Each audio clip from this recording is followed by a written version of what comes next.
बेंगलोर का एक IT engineer, उसने 2023 में एक स्कूटर खरीदा, ओला S1 Pro, 1,30,000 में। ऑफिस में सब बोल रहे थे, यार तूने तो ईवी ले लिया, अब तू सेट है। लेकिन 8 महीने बाद ही वो स्कूटर अभी सर्विस सेंटर में खड़ी है, क्योंकि चलती नहीं है, कोई डेट नहीं मिल रही है और कंपनी से कोई जवाब नहीं। और जब उसने कंप्लेंट किया, टिकट ऑटोमेटिकली क्लोज हो गई। और सबसे इंपॉर्टेंट बात, कंपनी को इससे फर्क ही नहीं पड़ता। लखनऊ का एक बिजनेस ओनर, उसने डिलीवरी के लिए 3 ओला स्कूटर खरीदे थे, तीनों बंद पड़े हैं, बिजनेस रुका हुआ है और सर्विस सेंटर का नंबर कभी उठता ही नहीं है दोस्तों। और दिल्ली का एक MBA स्टूडेंट, उसने ओला के IPO में 50,000 लगा दिए थे, आज वो घट के 13,500 हैं। और ये 3 केस नहीं है, ये 10,644 लोगों की दोस्तों कहानी है, जिनके कंप्लेंट नेशनल कंज्यूमर हेल्पलाइन पे रजिस्टर्ड है। अगर तुमने ओला की IPO खरीदा था, उस समय वो 76 रुपए पे था, आज तुम्हारा पैसा 23 रुपए पर पहुंच गया है, 73% नीचे। 1 लाख अगर लगाया होता तो आज वो सिर्फ 27,000 बचा होता। लेकिन ये वीडियो सिर्फ एक कंपनी की फेलियर कहानी नहीं है, ये एक बिजनेस लेसन है जो हर फाउंडर को, हर इन्वेस्टर को और हर कस्टमर को जरूर समझना चाहिए। क्योंकि इस कहानी में 3 विलेंस हैं और तीसरा विलेन वो है जिसके बारे में कोई बात नहीं करता। इसलिए बने रहिए। चलिए शुरू करते हैं। हेलो दोस्तों, मेरा नाम है दीपक, आप देख रहे हैं डिजिटल लॉट। तो 3 विलेन, एक कंपनी और एक बड़ा क्रैश। लेकिन पहले वो सपना समझिए जो सच होने वाला था। असल में भारत में 2021 के बाद से पेट्रोल 100 रुपए की तरफ बढ़ गया। हर महीने फिलिंग स्टेशन पे एक नया शौक आता लोगों को, लोग फ्रस्ट्रेटेड थे। और तभी आए भाविश अग्रवाल, IIT बॉम्बे के ग्रेजुएट, ओला कैब के फाउंडर, जिसने इंडिया में राइड हेलिंग कंप्लीटली बदल दिया था। फोर्ब्स की लिस्ट में भी इनका नाम आता है, देश के सेलिब्रिटी एंटरप्रेन्योर। उन्होंने एक सपना दिखाया कि इंडिया को अब पेट्रोल की जरूरत ही नहीं पड़ेगी। और फिर उन्होंने ओला इलेक्ट्रिक लॉन्च किया, तमिलनाडु में फ्यूचर फैक्ट्री बनाई, वर्ल्ड की सबसे बड़ी 2 व्हीलर फैक्ट्री एक ही रूफ के नीचे थी। इसमें 2000 robot, 10 lakh scooter per year capacity थी और लोगों ने बिलीव कर लिया। और 2022 में ओला इलेक्ट्रिक इंडिया का नंबर 1 स्कूटर ब्रांड बन गया। मार्केट शेयर बढ़ के हो गया 36% से ज्यादा।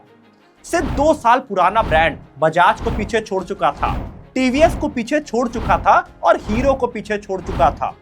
अगस्त 2024 में IPO आता है, 5,275 करोड़ इन्होंने रेस किया, कंपनी की वैल्यूएशन पहुंच गई 63,000 करोड़। और भाविश अग्रवाल इंडिया के पोस्टर बॉय बन चुके थे। लेकिन हर पोस्टर बॉय की कहानी में एक डार्क साइड जरूर होता है। और उसी वक्त ओला की कहानी में भी पहला क्रैक दिखना शुरू हो चुका था, क्योंकि अंदर कुछ टूट रहा था। चलिए चलते हैं पहले विलन पे। ओला का सबसे बड़ा विलन है उनके फाउंडर खुद। और मैं यहाँ भाविश अग्रवाल को कुछ बुरा नहीं बोल रहा हूँ, मैं बोल रहा हूँ उन्होंने कुछ फंडामेंटल फाउंडर मिस्टेक्स किए जो कोई भी कंपनी, किसी भी इंडस्ट्री को डुबा सकती है। पहली मिस्टेक ध्यान से समझिए, स्पीड ओवर क्वालिटी। इन्होंने फ्यूचर फैक्ट्री में प्रोडक्शन इतनी तेजी से बढ़ाया कि बाकी सब पीछे रह गया। सर्विस सेंटर रेडी नहीं थे, टेक्नीशियंस ट्रेंड नहीं थे, पार्ट्स अवेलेबल नहीं थे। लोग 1.25 लाख का स्कूटर लेके आते और महीनों तक कोई सोल्यूशन ही नहीं मिलता। नेशनल कंज्यूमर हेल्पलाइन डेटा के अकॉर्डिंग 3,389 कंप्लेंट सिर्फ सर्विसेज की थी, 1900 कंप्लेंट डिलेस पे थी, सिर्फ डिलीवरी डिले पे। एक कंपनी जो पहले स्केल करती है फिर सर्विस बिल्ड करती है, वो कस्टमर की ट्रस्ट नहीं, फ्रस्ट्रेशन बिल्ड करती है दोस्तों। और फ्रस्ट्रेटेड कस्टमर कभी वापस नहीं आता। अब दूसरी मिस्टेक समझिए, क्रिटिसिज्म इन्होंने सुनना ही बंद कर दिया। एक सेकंड सुनिए, अगर आप फाउंडर हैं या बिजनेस ओनर हैं या कोई तुम्हारे काम की पब्लिक क्रिटिसिज्म करे तो तुम क्या करोगे? असल में अक्टूबर 2024 में कॉमेडियन कुणाल कामरा ने एक ट्वीट किया ओला की सर्विस क्वालिटी पे। रियल कस्टमर कंप्लेंट उन्होंने शेयर किए, स्क्रीनशॉट, डेटा, एविडेंस के साथ। और भाविश अग्रवाल का समझिए यहाँ क्या जवाब आता है, this people who have had a failed career in comedy. ये एक ट्वीट था जो पूरी दुनिया ने देखा, इन्वेस्टर्स ने भी देखा और कस्टमर्स ने भी देखा और इंटरनेशनल मीडिया ने भी देखा। उसी हफ्ते ओला का स्टॉक 7% गिरा दोस्तों, सिर्फ एक ट्वीट के बाद। अब एक फाउंडर जो क्रिटिसिज्म नहीं सुन सकता, वो सिर्फ कुणाल कामरा को ही नहीं सुन रहा, वो अपने कस्टमर को भी नहीं सुन रहा है। और जब फाउंडर कस्टमर को सुनना बंद कर देते हैं तो आप जानते ही ये कंपनी का क्या होता है। अब तीसरी मिस्टेक पे आते हैं, इन्होंने प्रॉमिस ऐसे कर दिए जो कभी पूरे ही नहीं हो सकते। आईपीओ के वक्त भाविश ने स्टेज पे खड़े होकर कहा, हम इंडिया को वर्ल्ड का ईवी कैपिटल बनाएंगे। Make India the largest energy and EV ecosystem in the world. लेकिन इंटरनली फाइनेंशियल ईयर 26 के थर्ड क्वार्टर में रेवेन्यू था 470 करोड़ और कंपनी का नेट लॉस था 487 करोड़। मतलब लॉस रेवेन्यू से ज्यादा है। सिंपल लैंग्वेज में जानिए, कंपनी जितना कमा रही है उससे ज्यादा जला रही है। हर 1 रुपए इनकम पे 1 रुपए से ज्यादा खर्चा हो रहा है। अब फरवरी 2026 तक एनालिस्ट के अकॉर्डिंग कंपनी का कैश रनवे बहुत लिमिटेड हो चुका है। मतलब अगर कोई बड़ा इन्वेस्टर नहीं आया तो कंपनी बंद होने की नौबत आ सकती है। भाविश अग्रवाल के सपने बड़े थे बट रिसोर्सेज इनके पास लिमिटेड थे और गैप बहुत ज्यादा था। आते हैं विलेन नंबर 2 पे और यहां मैं भाविश अग्रवाल को थोड़ा डिफेंस करूंगा क्योंकि कुछ चीजें कोई भी फाउंडर अकेले नहीं बदल सकता। पहला पॉइंट समझिए, असल में इंडिया में ईवी इंफ्रास्ट्रक्चर अभी रेडी ही नहीं है। Charging station tyre 2 tyre 3 cities में ऑलमोस्ट नहीं है। ट्रेन ईवी मैकेनिक्स बहुत कम है। स्पेयर पार्ट सप्लाई अभी भी डेवलप हो रही है। ओला ने असल में स्कूटर्स बेच दिए उन लोगों को भी जो उन सिटीज में रहते हैं जहां नियरेस्ट सर्विस सेंटर 200 किलोमीटर दूर है। अब वो आईटी इंजीनियर जो बेंगलोर में था, इंडिया का एक मेजर सिटी, फिर भी 8 महीने का उसको वेट लिस्ट मिला। अब सोचिए बनारस, गोरखपुर, पटना, इंदौर, इन जगहों का क्या हाल होगा। ओला का विजन तो सही था लेकिन टाइमिंग गलत थी। दूसरा पॉइंट समझिए, फेम सब्सिडी का सबसे बड़ा चक्कर है ये। गवर्नमेंट की ईवी सब्सिडी स्कीम फेम 2, इसमें कंप्लायंस इतनी कॉम्प्लिकेटेड थी कि दिसंबर 2025 में ओला को हैवी इंडस्ट्री मिनिस्टर का नोटिस आया। फरवरी 2025 की सेल्स और वहां रजिस्टर्ड डेटाबेस मिसमैच हो गए। गवर्नमेंट इस पे जांच कर रही है और ये सिर्फ ओला की प्रॉब्लम नहीं है, हीरो इलेक्ट्रिक भी इसी केस में सब्सिडी वापस करने पे मजबूर हो चुका है।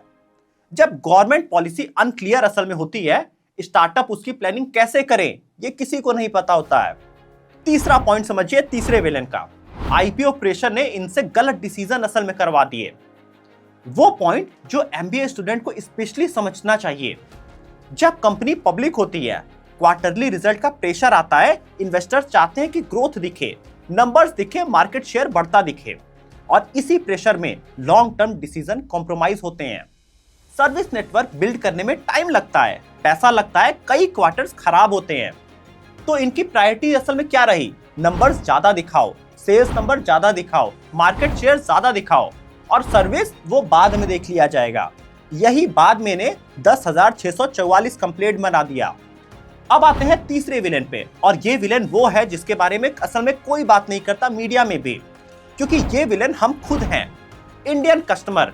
असल में ये दुनिया की सबसे डिमांडिंग कस्टमर सेगमेंट है और ऑनेस्टली यही होना भी चाहिए। सबसे पहला पॉइंट इसमें समझिए, हम क्या चाहते हैं? जापानीज लेवल रिलायबिलिटी हो और चाइनीज लेवल प्राइस हो। टीवीएस, बजाज, हीरो, ये कंपनीज डिकेड से इंडियन रोड पे टेस्टेड हैं। गोरखपुर में टीवीएस का सर्विस सेंटर है, मुजफ्फरपुर में बजाज का शोरूम है। हर छोटे से छोटे कस्बे में इनका मैकेनिक होता है। लेकिन ओला ने एक्सपेक्ट किया 2 साल पुरानी कंपनी होके भी उसी लेवल का हमको ट्रस्ट मिल जाएगा। ऐसा नहीं होता है भाई। ट्रस्ट अर्न करना पड़ता है, बिल्ड करना होता है, उसमें कई डिकेड्स लग जाते हैं, 2 साल के शॉर्टकट में नहीं होता है। अब दूसरा पॉइंट जिसने कंप्यूटर को सबसे बड़ा मौका दिया। असल में जब ओला गिरती गई उसी समय टीवीएस आईक्यूब ने मार्केट में बड़ी जगह बना ली। बजाज चेतक ने फरवरी 2026 में 34% से ज्यादा मार्केट ग्रोथ कर लिया। एथर भी टॉप 3 में आ गई और टीवीएस और बजाज ने फरवरी 2026 में मिलकर 50% मार्केट शेयर क्रॉस कर लिया। अब ओला का शेयर कहां गया? ये 36% से गिरा और गिर के सिंगल डिजिट में आ चुका है दोस्तों। 36 से सीधा सिंगल डिजिट। और ये सिर्फ नंबर नहीं है, ये एक कंपनी का स्लो मोशन कोलैप्स है जो आपको धीरे धीरे होता हुआ दिख रहा है। अब सिर्फ नंबर्स की बात करते हैं। आईपीओ प्राइस था इनका 76 रुपए और आज का प्राइस है 23 रुपए। 73% की गिरावट हो चुकी है। जैसा मैंने शुरू में ही बताया, 1 लाख इन्वेस्ट किया होता तो आज 27,000 बचते। मार्केट पीक शेयर था इनका 36%, आज है सिंगल डिजिट 3-4% के आसपास। फरवरी 2026 में सेल्स नंबर था 3,968 और यही जनवरी में इसका डबल था। 1 महीने में आधा होता जा रहा है। क्वार्टर 3 का रेवेन्यू 470 करोड़ है और 487 करोड़ का लॉस है। सीसीपीए पे 10,000 से ज्यादा कंप्लेंट्स हैं और सर्विस डिलेज हैं कंपनी के। ये अकेली कंपनी है जो 1 साल पहले तक इंडिया का फ्यूचर डिसाइड कर रही थी ईवी मार्केट में। अब वो पार्ट समझते हैं जिसके लिए हमने ये वीडियो बनाया है, क्योंकि ओला इलेक्ट्रिक की कहानी सिर्फ ओला की कहानी नहीं है, ये हर इंडियन स्टार्टअप की एक पोटेंशियल कहानी है। और ये सिर्फ फाउंडर्स के लिए नहीं है, इन्वेस्टर्स के लिए भी नहीं है, ये कस्टमर्स के लिए भी है। इससे 3 बिजनेस के बड़े लेसन हमको मिलते हैं। सबसे पहला लेसन ध्यान से समझिए, स्केल करिए पर सर्विस पहले होनी चाहिए। अगर तुम 10 लोगों को सर्व कर सकते हो परफेक्टली, तो 10,000 लोगों को सर्व करने से पहले उसका इंफ्रास्ट्रक्चर जरूर बना लो, फिर स्केल करिए। ओला ने इसका असल में उल्टा किया था, पहले स्केल कर दिया, फिर इंफ्रास्ट्रक्चर की चिंता किया। तब तक कंप्लेंट 10,000 से ज्यादा हो चुकी थी। अगर आप बिजनेस ओनर हैं तो ये सीधे आपके लिए है। नया ब्रांच खोलने से पहले पहला वाला परफेक्ट कर लीजिए। एक अनहैप्पी कस्टमर 10 पोटेंशियल कस्टमर को रोक देता है, और इंडिया में व्हाट्सएप पे एक अनहैप्पी कस्टमर 100 लोगों तक पहुंच जाता है। ये ओला के साथ एग्जैक्टली हुआ असल में। लेसन नंबर 2 आता है, फाउंडर का ईगो कंपनी का असल में सबसे बड़ा रिस्क बनता है, और यही ओला में भी दिखा। कुणाल कामरा वाला मूवमेंट एक पीआर डिजास्टर था कंपनी के लिए, लेकिन ये सिर्फ पीआर नहीं था, ये सिग्नल था कि लीडरशिप क्रिटिसिज्म नहीं सुन रही है। और जब लीडरशिप क्रिटिसिज्म नहीं सुनती तो कंपनी की प्रॉब्लम बढ़ती रहती है, अंदर अंदर, तब तक जब तक बाहर नहीं आ जाए, और जब बाहर आती है तो बहुत देर हो चुकी होती है। अब अगर आप स्टूडेंट हैं तो ये आपके करियर के लिए सबसे इंपॉर्टेंट है। जो फीडबैक नहीं ले रहा है वो कभी ग्रो नहीं कर सकता। सबसे डेंजरस फाउंडर वो नहीं है जो गलती कर दे, वो होता है जो अपनी गलती कभी मानता नहीं है। आप शार्क टैंक इंडिया में भी फाउंडर्स को ऐसे ही देखेंगे। लेसन नंबर 3, हाइप पे वैल्यूएशन टाइम बॉम्ब असल में हो जाती है। 63,000 करोड़ की वैल्यूएशन एक ऐसी कंपनी के लिए जो असल में लॉस में थे।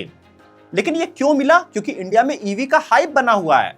भाविश का नाम इंडिया की ग्रोथ स्टोरी से जुड़ा हुआ है, और जब हाइप उड़ता है तो फंडामेंटल्स पीछे छूट जाते हैं। लेकिन कंपनी के फंडामेंटल्स कमजोर थे। वैल्यूएशन वो होती है जो मार्केट आपको देता है, वर्थ वो होता है जो कंपनी कमाती है। जब ये दोनों का गैप होता है तो क्रैश गारंटी हो जाती है। ये लाइन जरूर स्क्रीनशॉट करिए, सेव करिए, अपने किसी भी इन्वेस्टमेंट डिसीजन से पहले इसे याद रखिएगा। अब बोनस लेसन समझिए, इंडियन मार्केट में ट्रस्ट हमेशा करेंसी होता है, प्राइस से ज्यादा, फीचर से ज्यादा, हाइप से ज्यादा। टीवीएस और बजाज ने ओला को इसलिए नहीं हराया कि उनका स्कूटर बेटर था, उनके पास असल में डिकेड्स का ट्रस्ट था, सर्विस नेटवर्क था, रिलायबिलिटी का ट्रैक ऑर्डर था। हर शहर में एक आदमी जानता है कि बजाज की गाड़ी खराब होगी तो ठीक हो ही जाएगी, लेकिन ओला के लिए कोई ऐसा नहीं कह सकता।